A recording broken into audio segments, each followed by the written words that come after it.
Hello, this is Chuck Carnevale, and I'm the Chuck in the Markets Up Chuck. And today's blog was titled Fear of Success. And one of the things that I find very strange, now that the economy is getting better and they've even announced the recession is over and stock prices have rallied off of their horrific lows, creating what some people are calling a V-bottom. As you can see here on this chart of the S&P 500, where stocks have rallied dramatically since February of 2009. The problem is people are afraid now because the valuation, the normalized PE ratio of the S&P is 15, and it's currently trading at 20 times earnings. But keep in mind that's on very, very depressed current earnings. As we look at forecasts going out, it's very, very, possible that even at 15 times earnings, the market is still very reasonably priced. But nobody at this stage, I think, would want to guess how good those earnings are going to be, although these are estimates as provided by leading analysts. But the point is the general market may or may not be slightly overpriced, but it's not a stock market, as I've often said. It's a market of stocks. So let's look at some individual examples of companies that are actually on sale.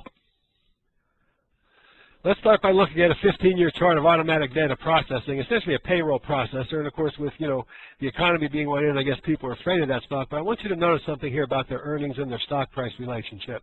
You can see the earnings have been very, very consistent, growing at about 8.5%. That's slightly above average.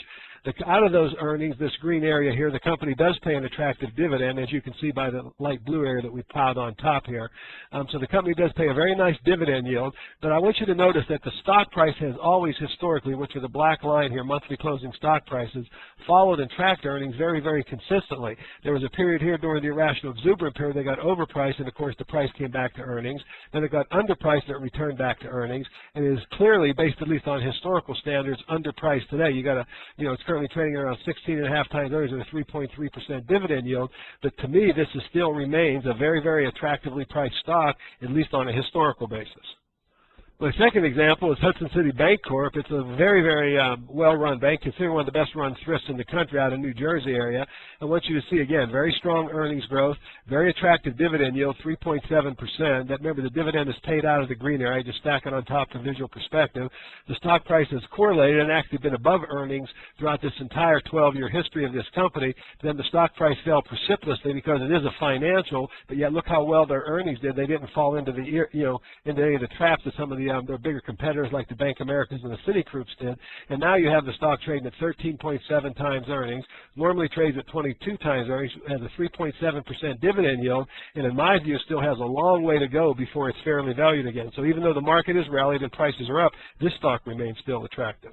Now, to be fair, I did want to take a look at a company that this is in the healthcare information business, Cerner. It's been a very attractive stock. See, it has a very excellent earnings growth of around 14.8%.